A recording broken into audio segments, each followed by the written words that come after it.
Mon invité ce soir, Dominique Lapierre. Monsieur Lapierre, bonsoir. Bonsoir. Monsieur Lapierre, pourquoi ce titre, Mille soleils, et pourquoi ce livre à ce moment-ci de votre carrière? Ben, le titre d'abord, c'est un titre qui m'a été inspiré un jour de mousson dans le sud de l'Inde, dans une pluie torrentielle. Je me trouvais avec mon épouse dans un abri d'autobus. C'était vraiment la fin du monde et je me demandais qui allait venir nous chercher dans cet endroit perdu quand tout d'un coup, j'ai vu sur le mur de cet abri d'autobus ces mots « Il y a toujours 1000 soleils à l'envers des nuages ». Et cette phrase était tellement conforme à ma philosophie de la vie, correspondait tellement à ce que j'ai toujours pensé au fond de mon cœur.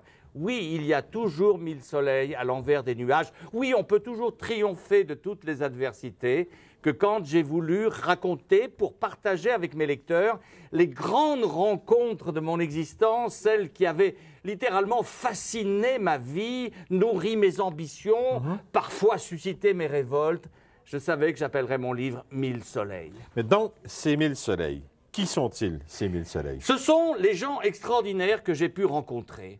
La mère Teresa de Calcutta, bien entendu, c'est un soleil. Elle a inspiré ma vie, elle a inspiré mon action humanitaire, on en parlera peut-être tout à l'heure. C'est ce général allemand dont vous avez parlé, ce général qui devait détruire Paris en 1944, à la fin de la Deuxième Guerre mondiale. Il avait reçu 13 fois l'ordre de Hitler de raser la capitale de la France et de se faire ensevelir dans les ruines. Et moi, j'étais un gamin de Paris, j'avais 13 ans le jour de la libération de Paris, après 52 mois d'occupation allemande. Et d'ailleurs, j'avais un souvenir extraordinaire. Je voulais embrasser le premier soldat américain que je verrais. Je voulais le remercier, lui dire notre gratitude. Et à 3 heures de l'après-midi, sur les Champs-Élysées, ce jour du 25 août 1944, j'ai vu arriver un tank américain avec une magnifique étoile blanche sur sa tourelle.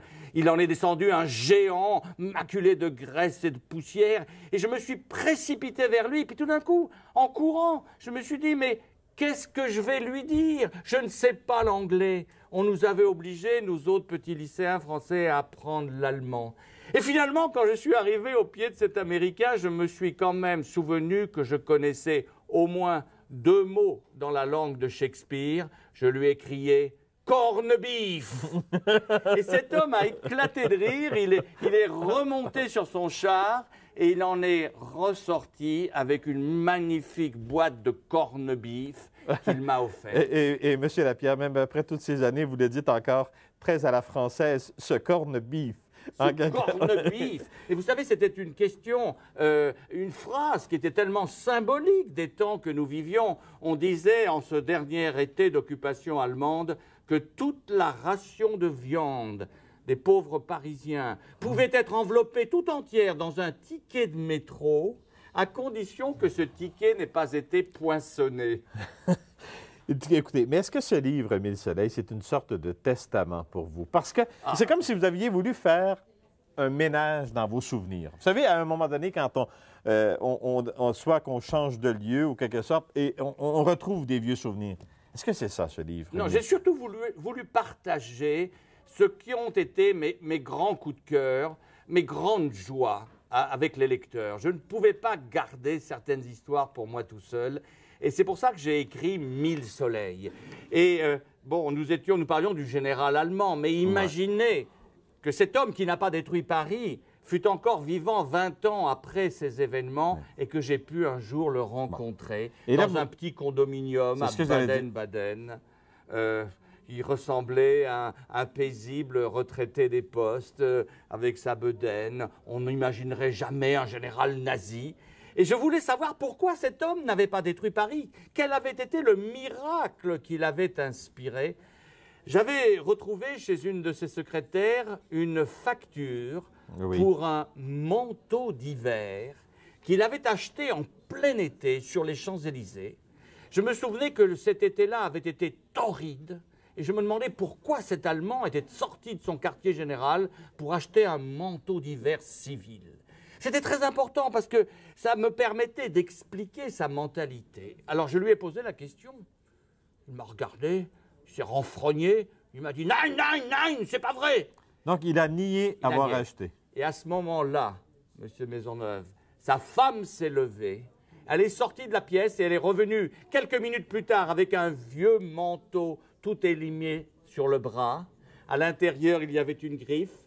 Knies, 84 avenue des Champs-Élysées, tailleur, général von Choltitz, 14 août 1944. Pourquoi avait-il acheté ce manteau pendant un si bel été? Il a fini par m'avouer qu'il savait que l'hiver qui allait suivre, dans le camp de prisonniers où il allait se trouver, serait un hiver glacial et qu'il avait besoin d'un manteau. Cela signifiait 9 jours avant que les forces alliées ne libèrent Paris, que cet Allemand qui avait reçu l'ordre d'Hitler de détruire Paris n'avait pas l'intention d'exécuter cet ordre. Pourquoi? Pourquoi vous l'a-t-il dit? Oui. Pourquoi ne vous l'a-t-il pas Je dit? pense qu'il y a eu une scène absolument extraordinaire quand il s'est trouvé sur le balcon de son quartier général avec le maire de Paris, Pierre Tétinger, qui était venu plaider la cause de ses compatriotes et que tout d'un coup, il avait vu devant lui ce panorama admirable, c'était rue de Rivoli, le Louvre, les tours de Notre-Dame, la flèche de la Sainte-Chapelle, le dôme du Panthéon, la tour Eiffel. Et ce Français avait dit à cet Allemand, il est souvent le droit d'un militaire de détruire, mais rarement celui de préserver. Imaginez que vous reveniez un jour ici et que vous puissiez retrouver l'admirable panorama de cette ville et que vous puissiez dire, c'est moi qui un jour les préserver pour l'humanité. Ça nous a donné Paris brûle-t-il. Et ça a donné un livre que j'ai écrit avec Larry Collins, qui s'appelait Paris brûle-t-il. Larry Collins, d'ailleurs, et ça, c'est une rencontre assez exceptionnelle qui a changé, est-ce que vous pourriez dire, qui a changé votre vie Absolument. de reporter, de journaliste? Qui a orienté ma vie. J'avais rencontré Larry Collins en faisant mon service militaire au quartier général des forces alliées près de Paris. J'étais interprète, lui était soldat dans l'armée américaine, nous sommes devenus des amis. J'ai essayé de lui faire aimer mon pays, je crois que j'y suis tellement arrivé que quand il a été démobilisé, il m'a juré qu'il allait revenir. Le matin de son départ, je lui ai dit, je crois, Larry, que je t'ai trouvé une famille à Paris. Ma femme, ce matin, m'a annoncé qu'elle attendait un bébé. Est-ce que tu veux devenir le parrain? Et de votre fille. De notre fille, de ma fille Alexandra, à qui ce livre est dédié. 1000 soleils est dédié à la fois à Larry Collins, mon complice de tant d'aventures merveilleuses, et à sa filleule et ma fille Alexandra, qui est aujourd'hui écrivain, qui a repris donc la plume pour continuer à faire rêver. Vous aviez en vous cette fin de la guerre de Paris. Mais comme reporter, comme très jeune reporter, vous vous êtes retrouvé en Californie. Bon, les plus jeunes qui écoutent ne se souviendront pas de Carol Chessman. Et au moment où des sondages témoignent que dans certains coins du Canada, par exemple, des gens réclament le retour de la peine de mort, est-ce que cette rencontre avec Carol Chessman, d'abord, vous pourriez nous rappeler dans quel cadre vous l'aviez rencontré? Oui. Carol Chessman était un criminel américain. Il n'était pas un assassin, mais il avait été condamné à mort pour avoir commis un crime de vol et de kidnapping qui, quand il était commis en même temps, selon la loi de Californie, pouvait valoir à son auteur la peine de mort. Et pendant 12 années, cet homme s'était battu pour faire repousser son exécution. En prison, il avait écrit des livres qui étaient devenus célèbres. Sa cause était vraiment universelle. Le monde entier envoyait des pétitions pour sauver Carol Chessman. 9 fois, il était descendu dans la chambre à gaz et 9 fois, un sursis de dernier instant l'avait sauvé de la mort. Et un jour du mois d'avril 1960, j'ai été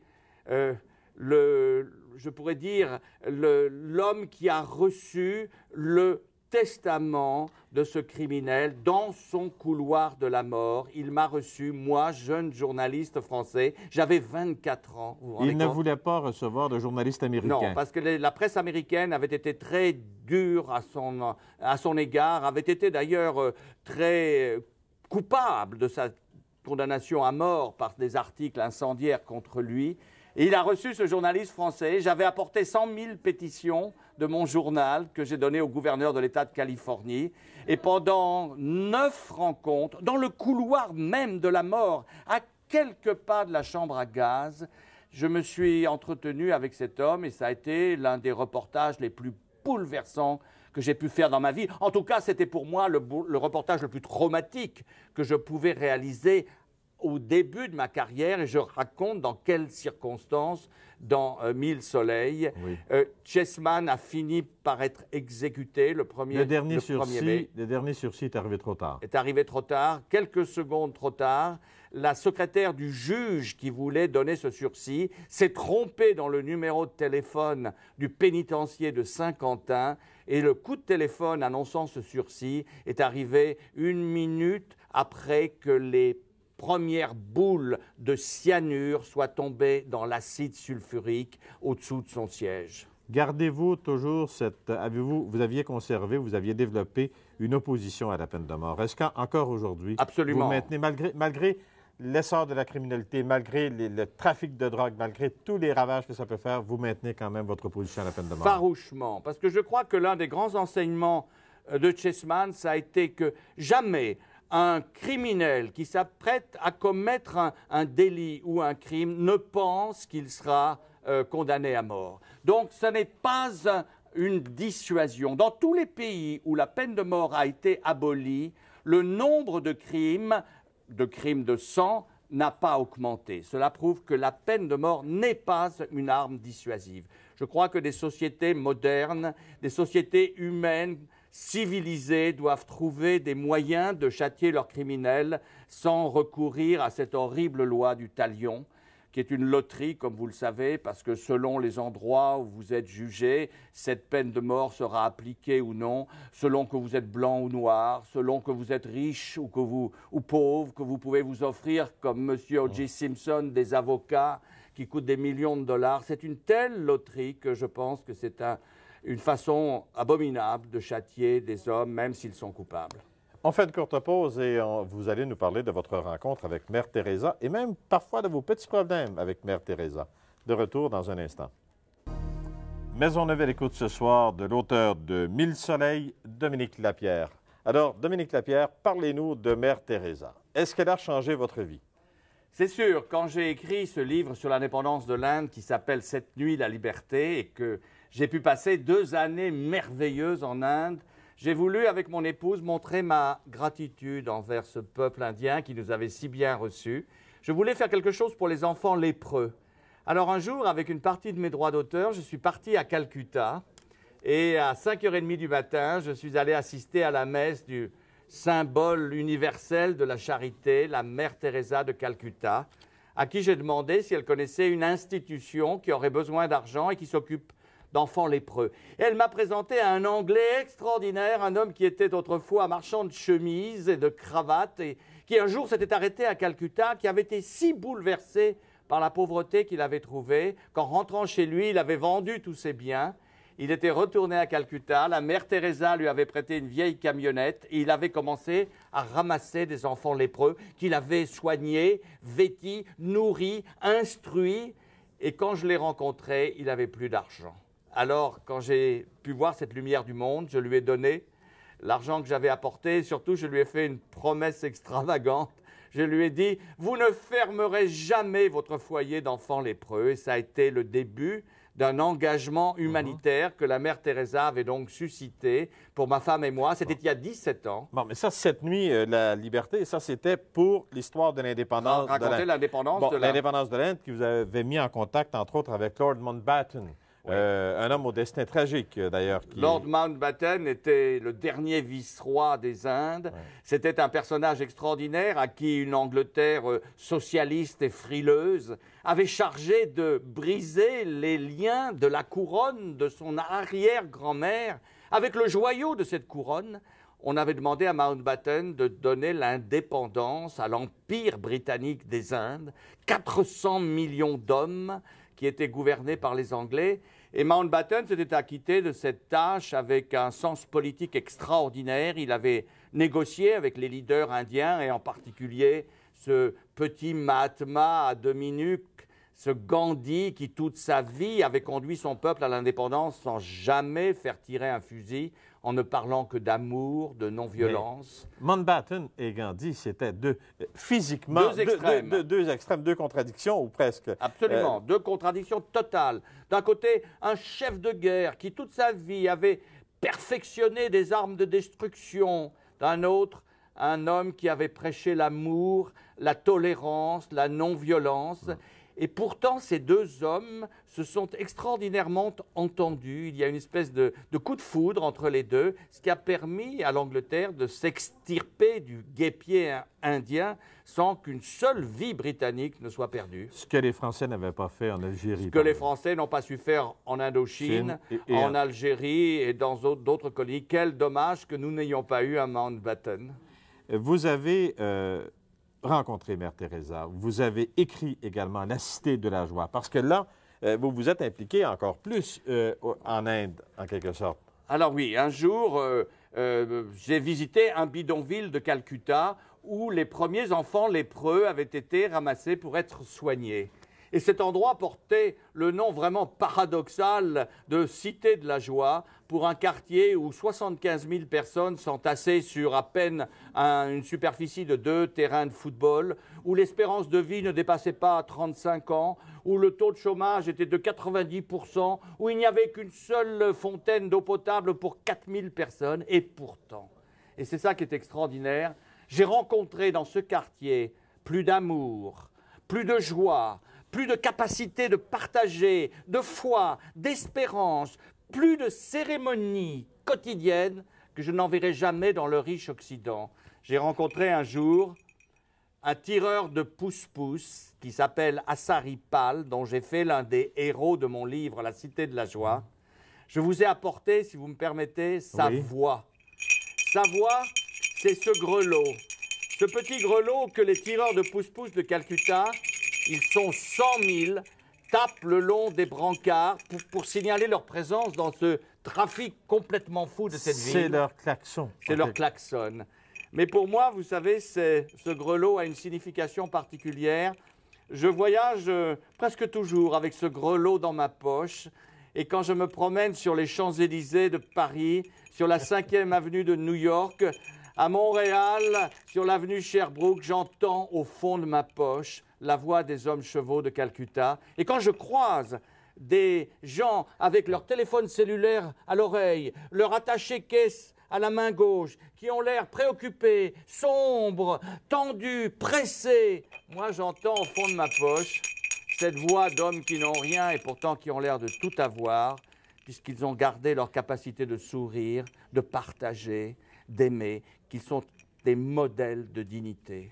Mais Dominique Lapierre, je vous disais avant le début de notre entretien, je me sentirais mal à l'aise de me faire tirer par un humain, par un homme qui devrait me tirer dans les rues. Une petite charrette. Oui.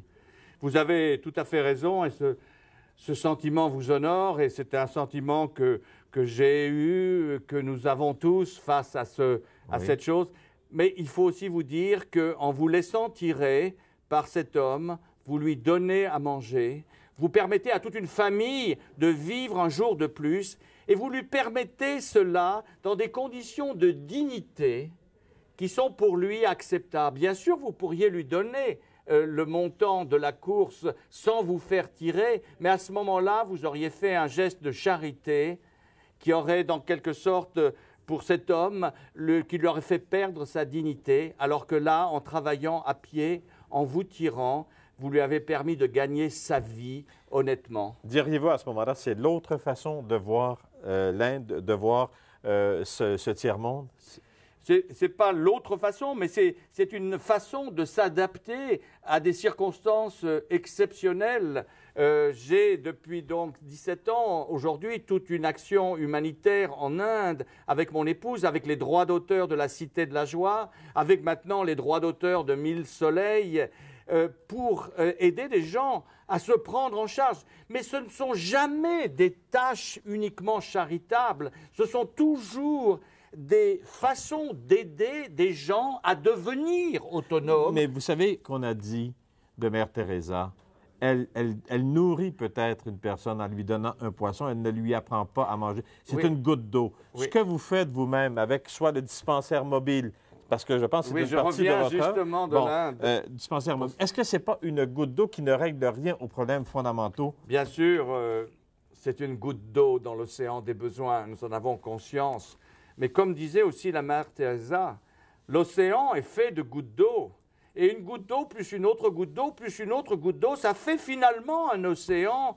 Et si nous nous démobilisons devant ces problèmes sans rien faire, nous manquons, je pense, à notre devoir d'homme. Il y a plusieurs façons, vous savez, d'envisager la pauvreté. On peut fuir parce qu'on la trouve horrible.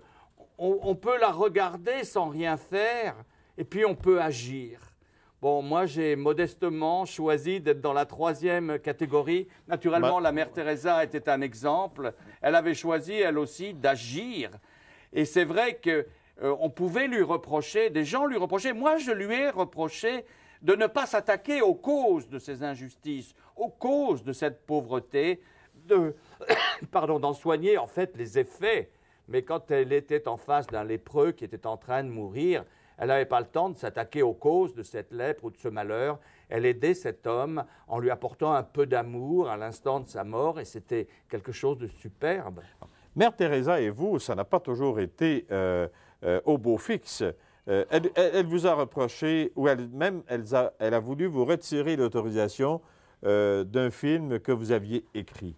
Parce que, semble-t-il, elle ne s'y retrouvait pas ou elle ne retrouvait pas... Alors là, je pense que nous autres journalistes, parfois, nous avons une façon de changer la réalité et de créer des polémiques artificielles. La mère Teresa m'avait donné sa signature sur un contrat qu'elle avait signé avec moi pour écrire un film sur sa vie. Je voulais faire un film d'amour, un film de partage qui puisse ouvrir des cœurs, des millions de cœurs à l'œuvre de cette sainte et à l'œuvre de ces petites missionnaires de la charité.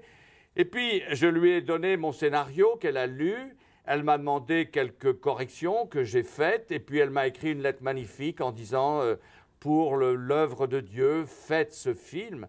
Et puis à un certain moment, vous savez, des gens dans son entourage qui avaient d'autres objectifs, d'autres ambitions pour un film sur la mère Teresa qui intéressait d'autres personnes, se sont mis à lancer des polémiques. Ça n'a jamais été le fait de la mère Teresa.